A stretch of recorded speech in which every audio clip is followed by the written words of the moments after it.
In this video, I'll go through the answers to the 2022 Chemistry Paper Unit 2 Higher Tier. Question 1, Part A. So we've got the equation for the decomposition of hydrogen peroxide, and we have to calculate the volume of oxygen gas which is produced. So when you're working out volumes of gas, we're going to be using 24 cubic decimeters or 24,000 cubic centimeters. So always think about that when you see a question about calculating volumes. So we've got 17 grams of hydrogen peroxide. We can convert that to moles. So we divide the 17 by the RFM. So we just add this up. That's obviously going to be a half, so that's 0.5 moles. And then we look at the ratio of hydrogen peroxide to oxygen. Well, you can see here it's a half. So the number of moles of oxygen, just put this here, will be 0.25 moles. Now, 1 mole of any gas is 24 cubic decimeters or 24,000 cubic centimeters. And you're not told what unit to use, so you have to pick which ones to use. I'm just going to stick with 24, so that'll be 24 cubic decimeters. So the volume is 0.25 times 24, and that is 6 cubic decimeters. If you used 24,000, then that would be 6,000 cubic centimeters.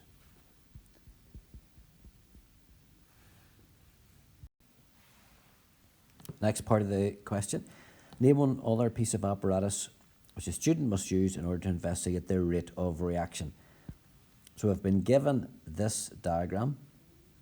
This is how we measure the volume of the gas, the oxygen gas is produced. There's one other piece of equipment missing. And when we measure rates of reaction, a timer or a stop clock is always needed. Part 2, the catalyst, which increases the rate of decomposition of hydrogen peroxide. That is manganese dioxide. You can also say manganese 4 oxide. Part 3, explain how a catalyst increases the rate of reaction. Now be careful here, it's not asking you to define what a catalyst is. You have to explain how it works in effect. So this is where it provides an alternative reaction pathway of lower activation energy. Now be careful here that you don't just say alternate. So if you've said provides an alternate reaction pathway, you wouldn't get that mark. Don't say route either. Okay, so it's a reaction pathway. Part 4. To explain why increasing the concentration of hydrogen peroxide solution will increase the rate.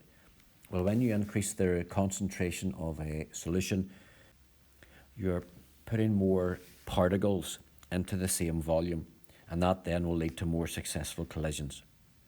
To answer this then, we can say that there are more particles. I'm just going to put in the same volume in brackets. It's not required, but it does no harm to include it as well. So more particles, and that leads to more successful collisions per unit time. You always finish explanations of rates, whether it's concentration, surface area, or temperature, with per unit time. Part C. Calculate the number of moles of oxygen collected in the first 20 seconds. So that's up to here. After 20 seconds, there are 90 cubic centimeters collected. This has to do with the volume of gas.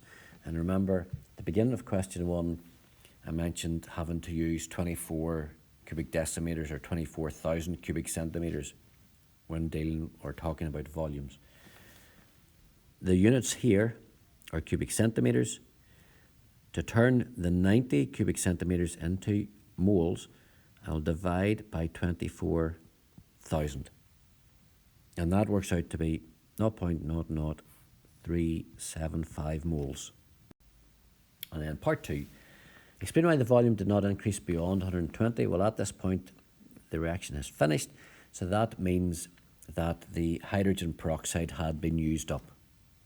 So don't just say that the reaction had finished. Okay, so there's a bit more detail than that required. You could say the hydrogen peroxide had decomposed as well.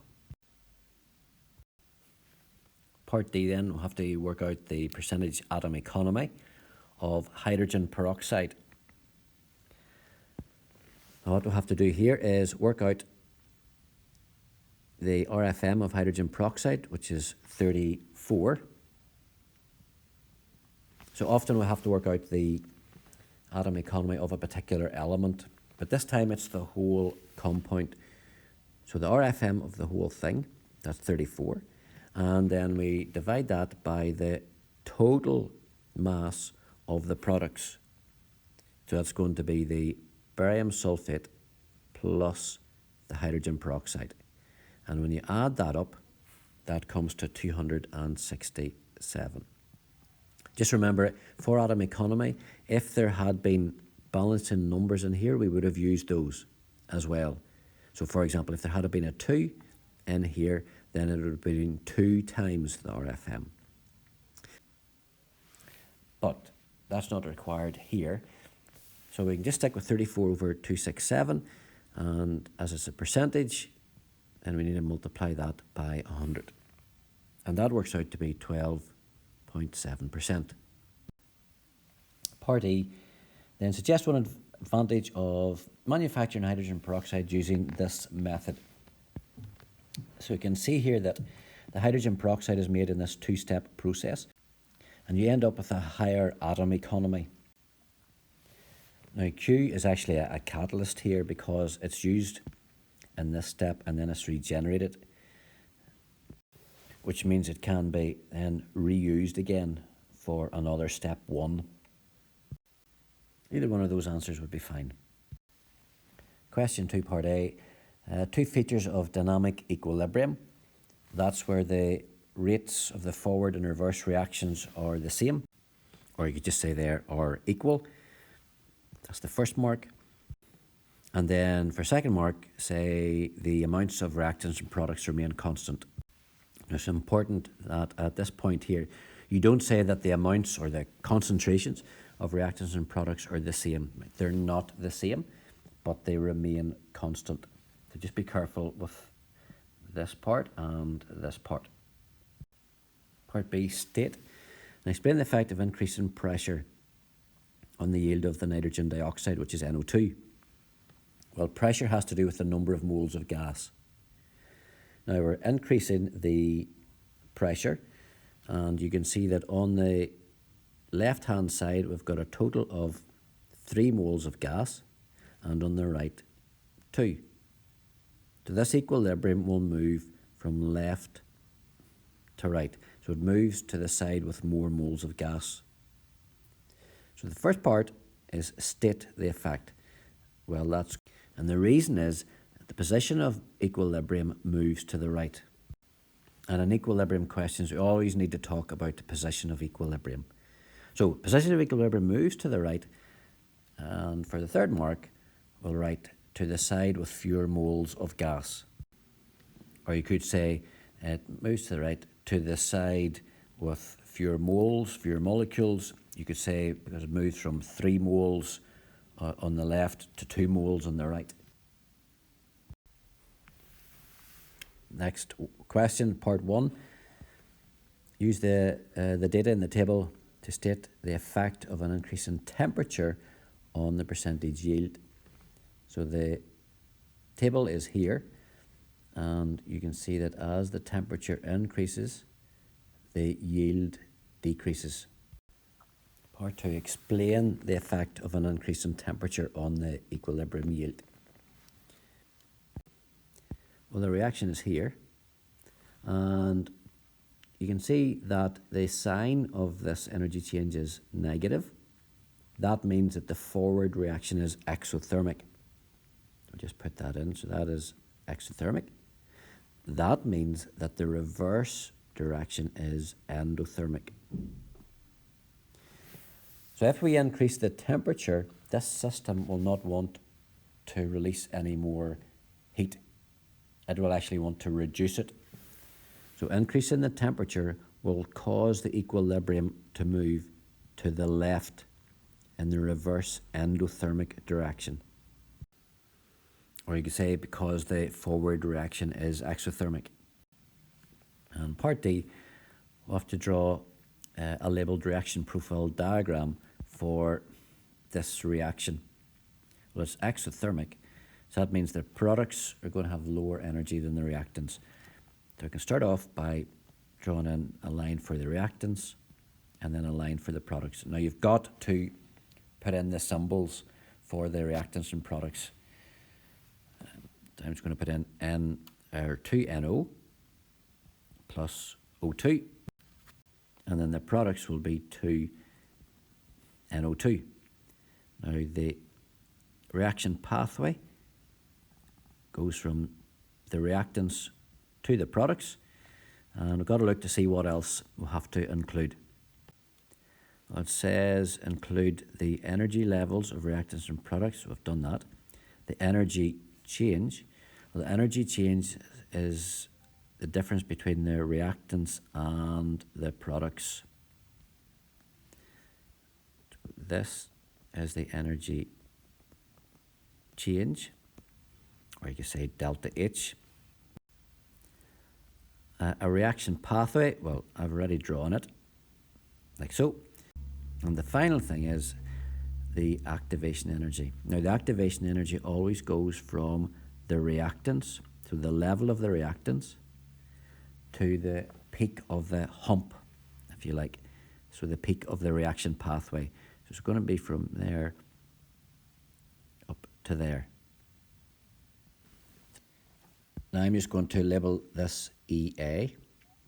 Of course, you could draw a line and write in activation energy.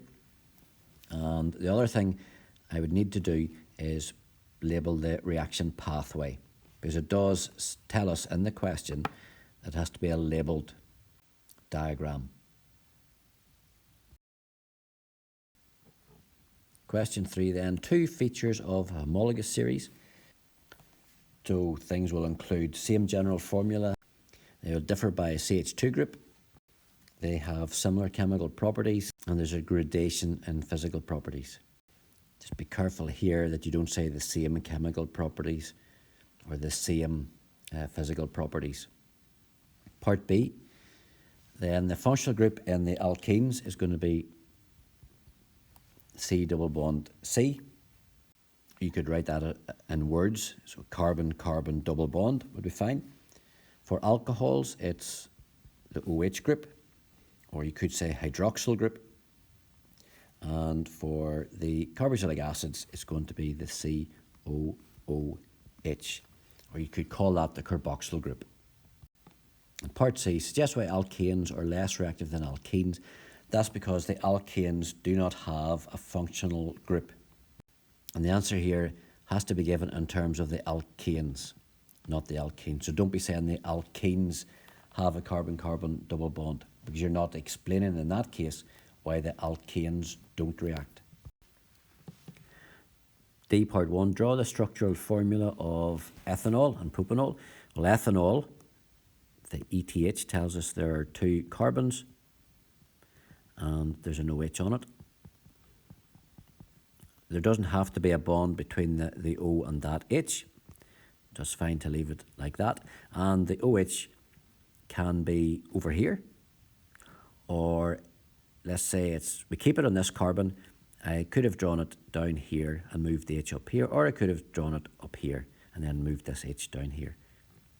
For propan-1-ol, again, the PROP, the prop part tells us there are 3 carbons, and the OH group is in carbon number 1.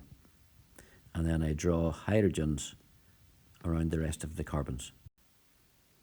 Part 2, name another alcohol which is the same molecular formula as propan-1-ol. Well, if we move the OH into here, and so we just swap the OH with the hydrogen, we have the same molecular formula, but the compound is now propan-2-ol. Make sure the hyphens are present. Part 3 then is asking us to describe the process of fermentation.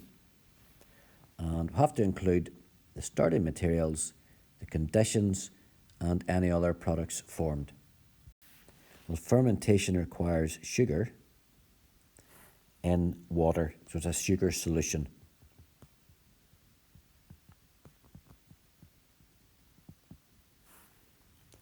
And yeast is obviously important for this.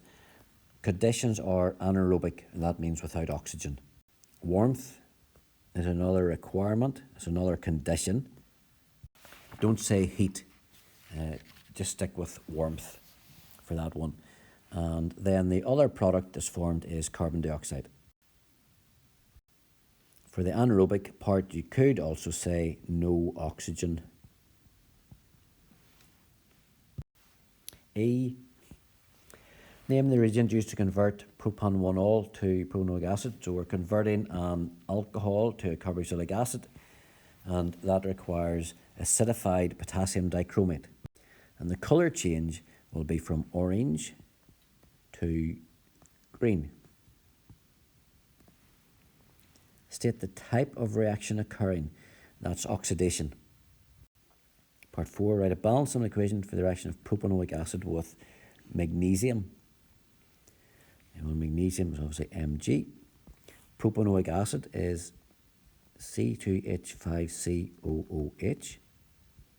Metal plus acid gives our salt plus hydrogen.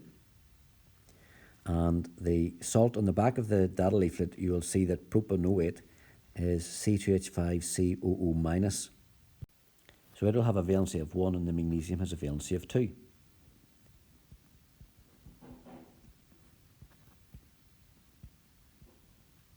Plus H2. And we have to balance it at 2 is required in front of the propanoic acid. Now this part is usually written like so, but you can write it the other way. So magnesium and then the brackets C2H5COO2 is fine. The formula for propanoic acid doesn't have to be written like C2H5COOH. It could be CH3CH2COOH. So again, that's perfectly acceptable. Part 5. What is observed when the excess propanoic acid reacts with magnesium? Well, we've got hydrogen gas given off here, so we're going to see fizzing. The metal will disappear, or the magnesium will disappear. There will be heat released, and there's going to be a colourless solution formed. We know that it'll be colourless because magnesium is a group 2 metal, and group 2 metal compounds are often just white solids, and they can form colourless solutions. Question 4 then is about a titration. So part A, in addition to our torch stand and clamp, 4 other essential pieces of equipment needed to carry out a titration. Well, we're going to need a pipette,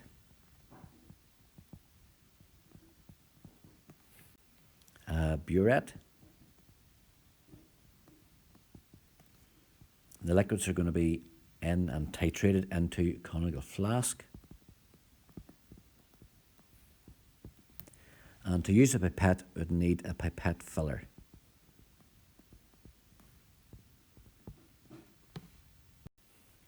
And just for the pipette filler, don't say a safety filler.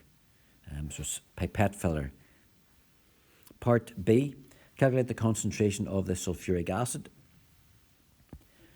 So N equals CV over 1,000. I want to work out concentration. So the concentration is going to be the moles divided by the volume times 1,000. The first thing we have to do is work out the moles of sodium hydroxide, because there are 2 values for the sodium hydroxide. We have to start there. That works out to be 0.0022 moles. The ratio is then used. So we've worked out the number of moles of the sodium hydroxide, 0.0022. And you can see that it's a 2-to-1 ratio. So that means that the moles of sulfuric acid will be half. We now have our moles. The volume of the acid was 17.6. Now we can use this equation to work out the concentration.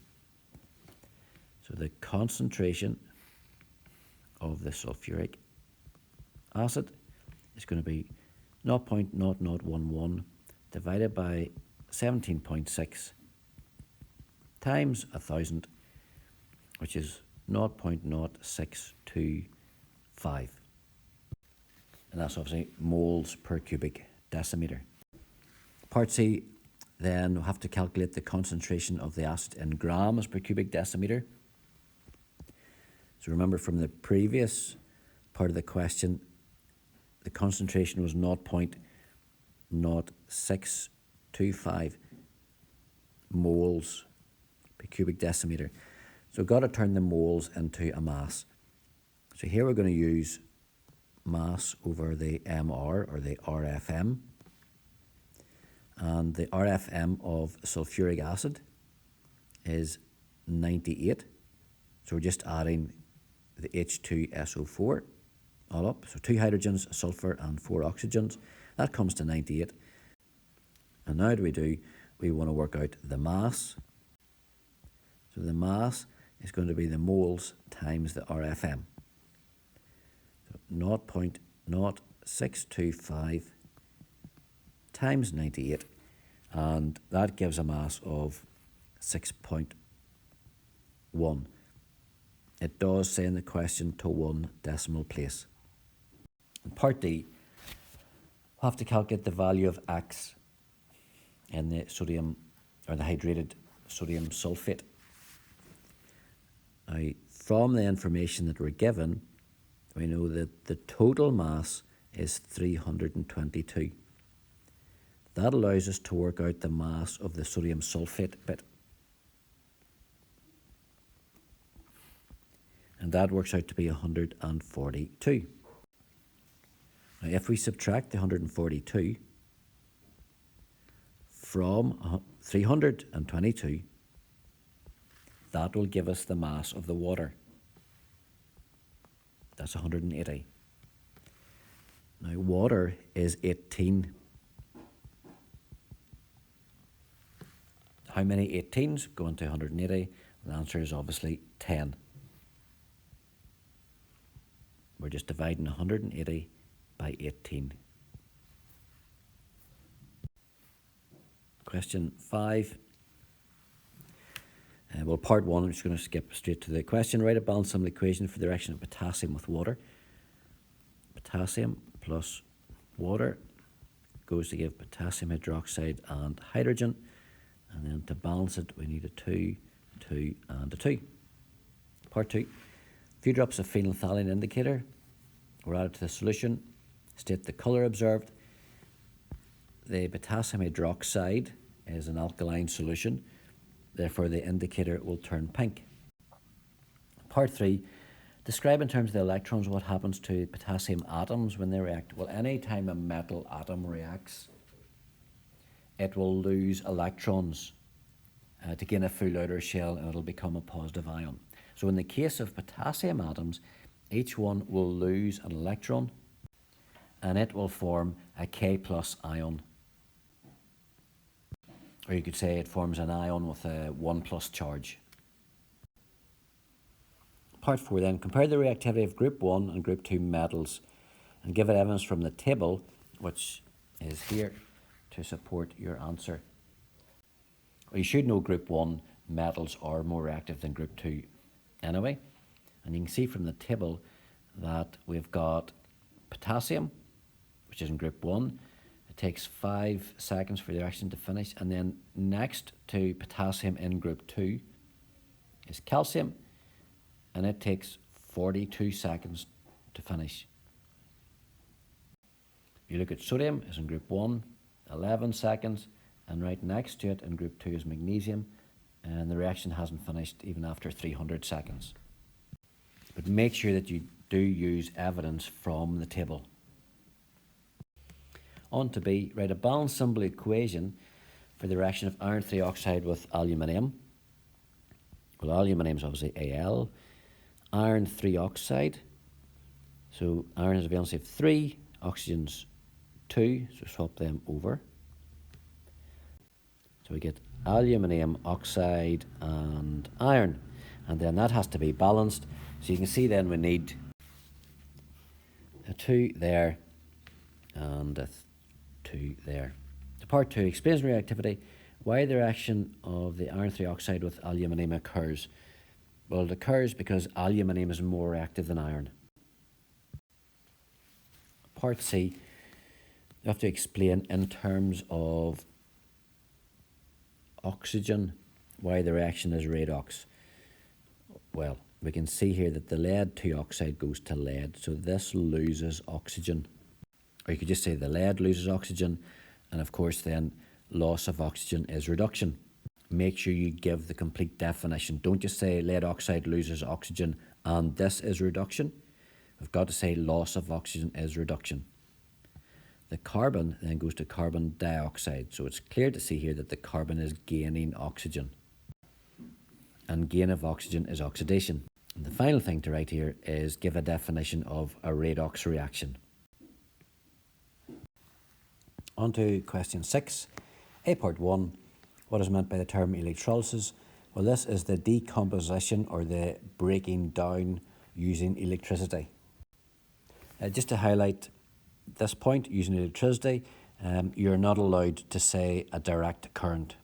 Okay, so it has to be electricity. On to part 2. Explain why molten sodium chloride conducts. So this is ionic.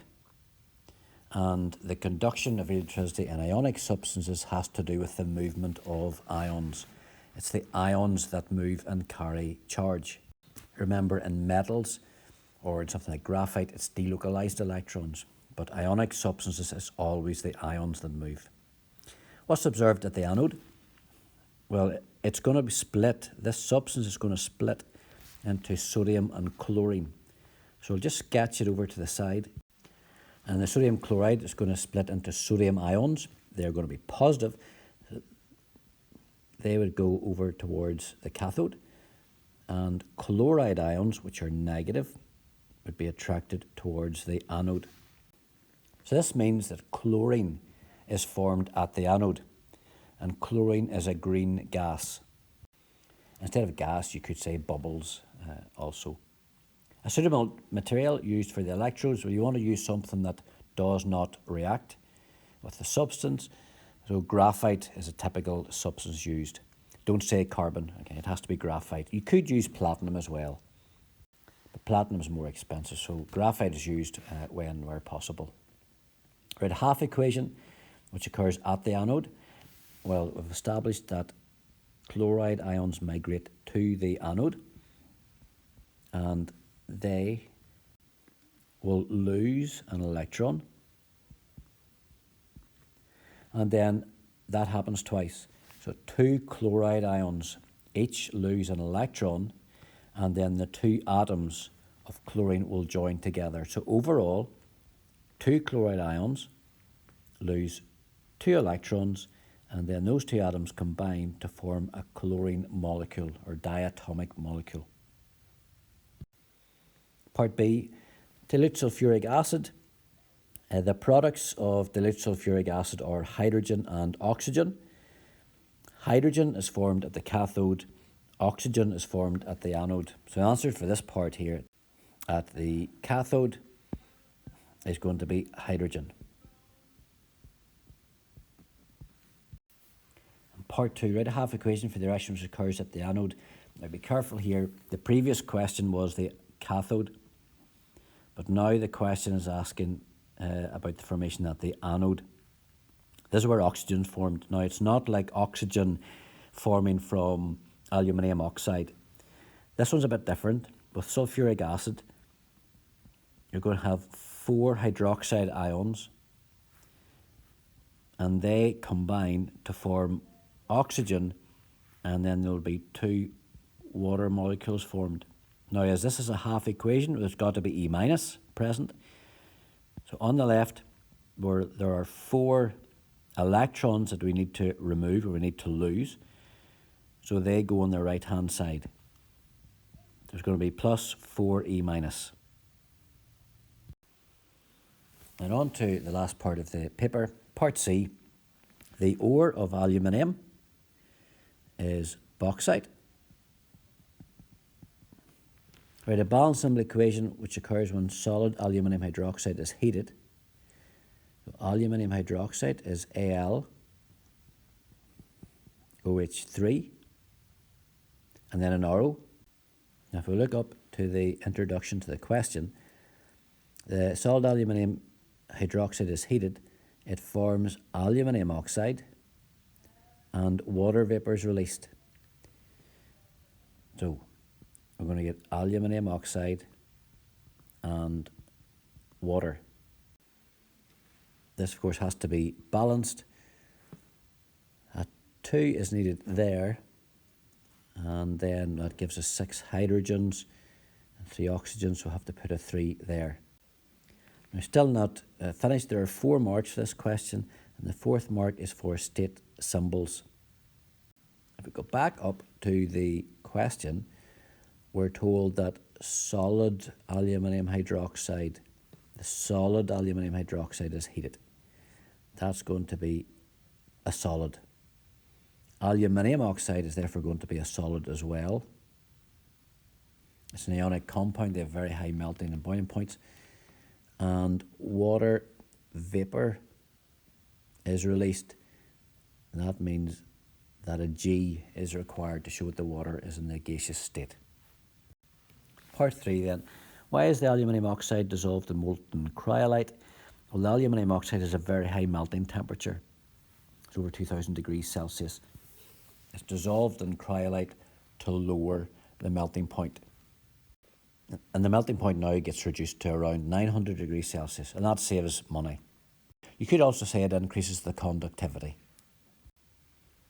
Last question in part 4, we've got our half equation that occurs at the cathode. That's the formation of aluminium. Explain why this is reduction. So we have to explain this in terms of electrons. Remember, oil rig. Reduction is gain of electrons. Here you can see the aluminium ions gain electrons. So it's not aluminium, it's aluminium ions gain electrons. And reduction is gain of electrons. Again, just remember that you don't say aluminium ions gain electrons and this is reduction, because you'd only get 1 out of the 2 marks. You must give a clear definition of reduction.